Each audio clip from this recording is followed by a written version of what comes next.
Salut à tous, bienvenue sur Mourad TV, l'émission dans laquelle je suis autorisé à trop parler. Et oui, un trip égocentrique, je suis complètement égocentrique. Non, plus sérieusement, le but de cette nouvelle émission, c'est d'abord de faire honneur à la blague de mes chers camarades qui, à chaque fois qu'ils allaient se balader sur nos chaînes YouTube, Dailymotion, voyaient ma gueule partout. À un moment, ils se sont dit, c'est plus Football Club de Marseille TV, c'est Mourad TV, c'est pas possible.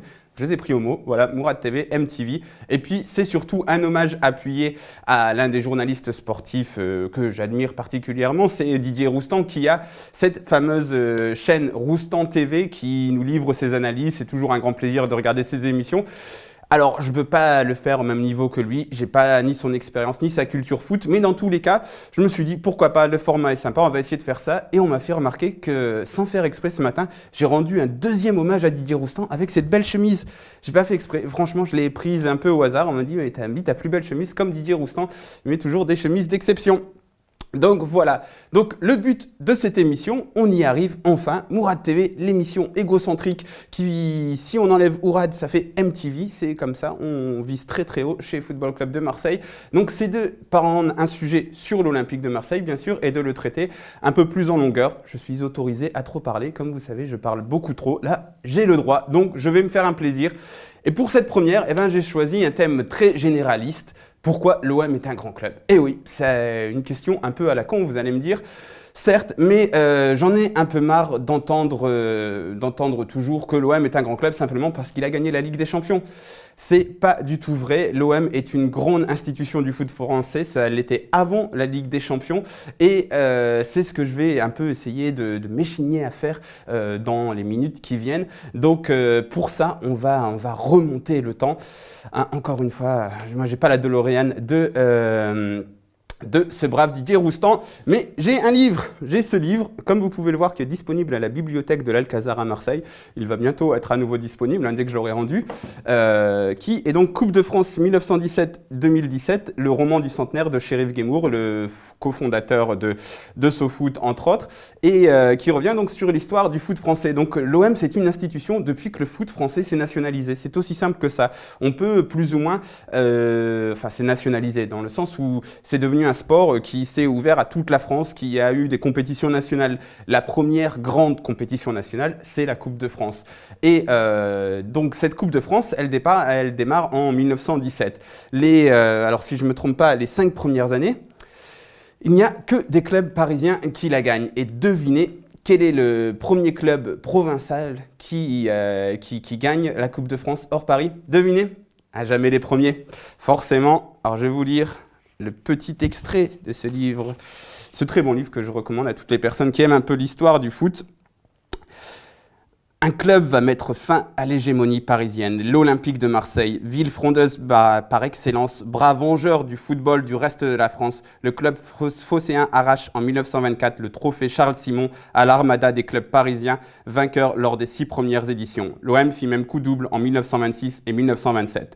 Donc voilà, 1924, première victoire nationale de l'Olympique de Marseille. 1924.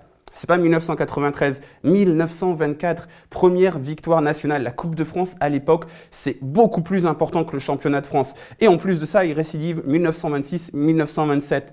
Alors vous allez me dire, oui, machin, tout ça, c'était peut-être, le niveau n'était pas excellent. Bon, ça, c'est des remarques qui ne servent à rien du tout. Les trophées, on les a gagnés, c'était important et surtout, ça prouve que le club, il est installé dès le départ. Dès que le football français, il commence à devenir un peu important ou il commence à se structurer, l'Olympique de Marseille est là. Et jetez un œil au nom des autres vainqueurs de la Coupe à cette époque. Alors, j'en ai noté quelques-uns là parce que forcément, pour s'en souvenir, c'est pas facile. Alors, il y a l'Olympique de Pantin qui va devenir le Red Star, le CA Paris. Hors Paris, on peut citer le grand FC7 à l'époque.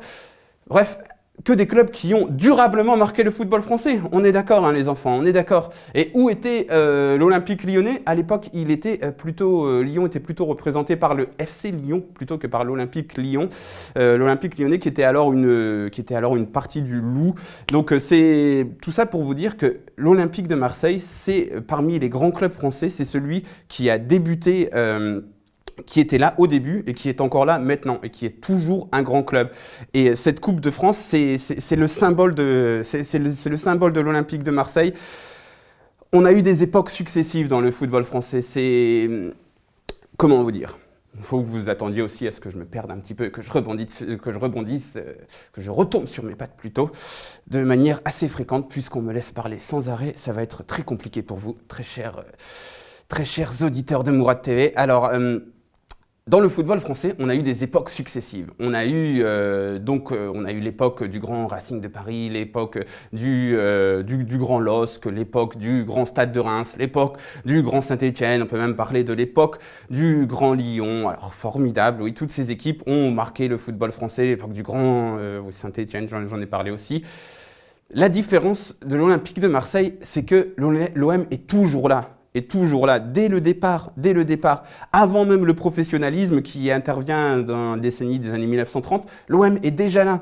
Lorsqu'on passe un professionnalisme accru au foot business, l'OM est toujours là. Lorsqu'il y a une période creuse dans l'histoire du football français, l'OM est là. Même lorsque l'OM gagne moins, l'OM est là. L'OM est toujours là. C'est ça, une institution du foot. C'est ça, c'est être toujours là. C'est l'histoire, la vraie histoire. C'est que ce n'est pas une histoire qui est basée sur quelques dizaines d'années. C'est pas simplement parce que l'Olympique de Marseille a gagné la Ligue des Champions.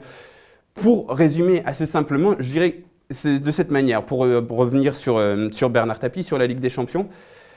Bernard Tapie a mis l'OM sur la carte de l'Europe, mais l'OM sur la carte de France était déjà l'un des bastions les plus importants du foot français. Voilà, il faut bien se mettre ça en tête. Alors, je peux, pour continuer sur la Coupe de France, un autre truc qui montre un peu la régularité de l'OM au plus haut niveau, c'est que vous prenez toutes les décennies d'existence de la Coupe de France, donc qui a fêté ses 100 ans l'an dernier. Chaque décennie, vous retrouverez l'Olympique de Marseille en finale au moins une fois. On a joué près de 20 finales de Coupe de France. C'est assez exceptionnel. Alors bien sûr, on en a perdu beaucoup trop à mon goût, surtout ces dernières années. Hein, on en a perdu vraiment beaucoup, parce qu'on en avait gagné 9, il me semble, en 76, et notre compteur est resté bloqué à 10 depuis la victoire en 1989, si je ne dis pas de bêtises. Donc voilà, on a perdu beaucoup de finales de Coupe de France, mais toutes les décennies, on retrouve l'Olympique de Marseille. C'est unique dans le football français, c'est simple. Le gros club actuel, le club le plus riche, c'est le Paris Saint-Germain. Donc déjà, le Paris Saint-Germain, c'est un club assez récent, qui naît au milieu des années 70, tout ça, qui galère un petit peu en D2, qui arrive, machin. Bon, ça, avant, ils n'existaient pas. J'ai parlé de Lyon. Lyon, ils doivent renaître au milieu des années 50 parce que c'était une partie du Loup qui était un club plutôt porté sur le rugby. Il y a eu des dissensions entre les sections rugby, football, tout ça, donc ils renaissent un petit peu de manière nouvelle au tournant des années 50, il me semble. Le LOSC a été un grand club dans les années 50 aussi. Après, ils tombent complètement. Stade de Reims également. L'OM, c'est l'OM, point. À partir de 1899, lorsque l'Olympique de Marseille devient l'Olympique de Marseille, on ne change plus de nom, on ne change plus de couleur, on ne change plus de devise. La devise droit au but, la fameuse devise droit au but, qui est d'ailleurs, si je ne dis pas de bêtises, qui est empruntée au Football Club de Marseille. Tiens, ce nom me dit quelque chose, qui devient l'Olympique de Marseille. Eh ben, elle va rester la devise de l'OM, les couleurs vont rester les couleurs de l'OM. C'est un mariage à vie en fait. L'OM, c'est un mariage à vie entre voilà, un nom, une institution, une ville et ce qu'elle représente. Et ça, eh ben, on l'a assez peu dans le foot français. Et c'est pour ça qu'il faut vraiment mettre en valeur cette histoire. Il ne faut pas simplement dire l'OM, c'est pas que la Ligue des Champions 93. Bien sûr, il faut s'enorgueillir d'être le seul club français vainqueur de cette Ligue des Champions, mais il faut aussi s'enorgueillir d'être le premier club non parisien à aller gagner la Coupe de France. Et il faut aussi s'enorgueillir de toutes ces victoires qui font que l'OM, c'est l'OM. On revient toujours avec notre fil rouge, la Coupe de France. Parce que l'autre chose qui fait que l'OM est l'OM, c'est ses supporters. C'est le fait qu'il y a un accueil un peu exceptionnel à chaque victoire en Coupe, qu'il y a cette passion un peu démesurée. Alors, deuxième exemple, petit extrait de ce livre, donc Coupe de France 1917-2017 de Chérif Guémour, que je vous recommande encore une fois. Après la victoire en Coupe de France en 1972, donc grande équipe avec Skoblar, Magnusson, etc. Après la victoire, plus de 200 000 fadas viendront accueillir leur héros à Marseille au point de paralyser la ville. Dans l'équipe, Jacques Ferrand a ces mots. Très juste, la Coupe de France de retour en son royaume. Voilà, c'est un peu ça. En 1972, la Coupe de France de retour en son royaume. La Coupe de France qui est, à cette époque, elle perdait un peu de prestige, mais qui était encore la compétition peut-être la plus prestigieuse de retour en son royaume. Ça vous dit ce qu'était déjà l'Olympique de Marseille, ce qu'était cette histoire, ce qu'était ce club, ce qu'il représentait. Et puis, donc, on l'a un peu abordé, la ferveur de ses supporters. C'est ça, 200 000 personnes qui bloquent la ville. Marcel Leclerc, c'était 2 ans avant, qui se jette dans le Vieux-Port. C'est des tas d'histoires, des choses qui sont d'ailleurs, lors des premières finales aussi, tout le monde est très impressionné par le fait que les Marseillais montent mais en nombre fou à Paris. C'est un truc qu'on n'a jamais vu, alors que le foot est un peu en train de se développer. On s'est dit, mais qu'est-ce qui se passe? Alors après, ça va être suivi par les supporters rennais, notamment, qui vont souvent monter en nombre à Paris pour les finales de Coupe de France.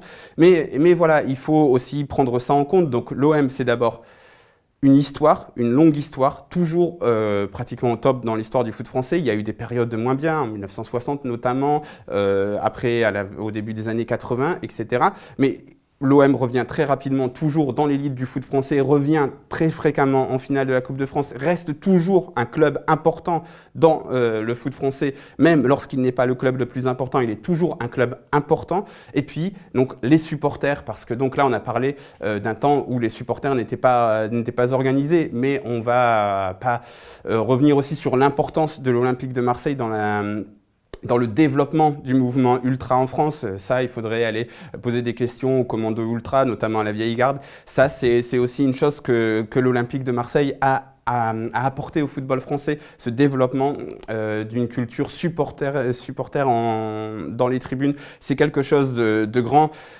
Et puis voilà, donc tout ça, ça fait une institution, ça fait que ce club est plus qu'un club. Bah, c'est qu'un club, hein, forcément.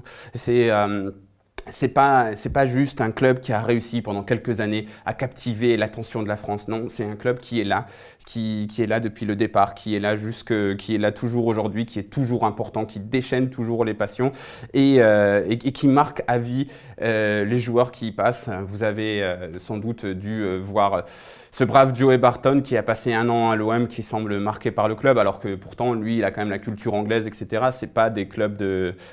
Comment dire ça poliment, c'est pas des clubs de petits joueurs quoi en Angleterre, c'est quand même des clubs avec une grosse histoire, etc. Et ben, malgré tout, Joey Barton, il a été marqué par l'Olympique de Marseille. Bon, après, c'est aussi, il est marqué par les supporters, parce que forcément en Angleterre, en Première Ligue, au niveau des supporters, c'est quand même... une ferveur quand même bien en dessous. Et puis même des champions du monde. On a vu Jairzinho, Paulo César qui ont évolué brièvement à l'Olympique de Marseille, qui avant le Classico aussi, ils étaient à fond pour l'OM. Ça, c'est quand même un truc qui est exceptionnel, qui n'est pas à la portée de tous. Alors, il va encore y avoir... D'ailleurs, on est un peu dans un moment difficile de notre histoire. Hein. Ça fait quand même, mine de rien, 7 ans qu'on n'a pas gagné de titre. Avec Robert Louis Dreyfus, ça a été très chaotique. Donc, c'est pas génial. On a dû subir le Grand Lyon encore, et là on subit le riche Paris Saint-Germain, donc bon, ça fait un peu chier, on va se le dire clairement, mais n'empêche qu'on est toujours là, on existe toujours, on va toujours 1 ou 2 fois en finale de coupe, on va toujours chercher des 2e places, des 3e places, etc. On reste, lorsque l'on vient à Marseille, c'est un match important. Et donc ça, c'est aussi dû à l'histoire du club. Donc l'histoire du club, on va essayer de la mettre en valeur un peu sur Mourad TV dans cette nouvelle émission. Et il faut que tout le monde prenne un peu conscience de ça. Tous les jeunes supporters de l'Olympique de Marseille. Moi, j'ai pas connu tout ce dont je vous parle. Hein. J'ai lu ça dans des bouquins, j'ai vu ça, j'ai vu des VHS dans ma jeunesse. Hein. À l'époque, ça existait encore, je vous jure. Maintenant, sur Internet, on peut voir plein de reportages. Plein de documentaires sur l'histoire de l'Olympique de Marseille. On a un très grand club, on a une institution, il y a... Franchement, sans vouloir faire injure aux autres clubs français, il n'y a pas beaucoup d'institutions qui ont cette longévité en France. Il n'y en a même pas. Il y en a pas. Il y a l'Olympique de Marseille. L'Olympique de Marseille, on est là. La longévité de ce club au plus haut niveau, c'est exceptionnel. Donc il faut en être fier. Il faut se documenter. Il faut parler de ça. On ne le fait pas assez. On est toujours dans la culture de l'immédiateté. La Ligue des Champions, oh, c'est formidable. Oui, regardez, il y a plein d'argent. On a acheté 200 millions. On a fait 100... C'est pas ça le foot. Le foot, c'est aussi une histoire. C'est aussi des symboles. L'Olympique de Marseille, c'est un formidable symbole. Donc voilà, on va s'arrêter là avant que je dérape un petit peu. Donc j'ai essayé d'un peu d'aborder les raisons pour lesquelles je pense que l'Olympique de Marseille est un grand club, d'abord national. Et j'ai même pas effleuré le Hall of Fame de l'Olympique de Marseille, hein, le vrai, hein, pas celui de Vincent Labrune. Hein. Je parle pas de celui dans lequel il y a Souleymane Diawara et Mathieu Valbuena. Non, je parle de celui où il y a Josip Skoblar, Scotty, Anderson, enfin Gunnar Anderson, même si Sonny Anderson a fait des bonnes choses, mais Gunnar Anderson, c'était quelque chose aussi, apparemment. Parce qu'encore une fois, moi, j'ai pas vu tout ça, mais ça, on va essayer d'en parler, on va essayer d'approfondir tous ces sujets. J'espère que ça vous a plu, et puis on se retrouve bientôt. On est libre ici, on ne sait pas trop la fréquence de ces vidéos, etc. Mais dans tous les cas, vous me retrouverez bientôt et avec un peu plus de limitation, j'arrêterai de parler, je ferai même des pauses dans Débat Foot Marseille dès demain. Allez, ciao, ciao.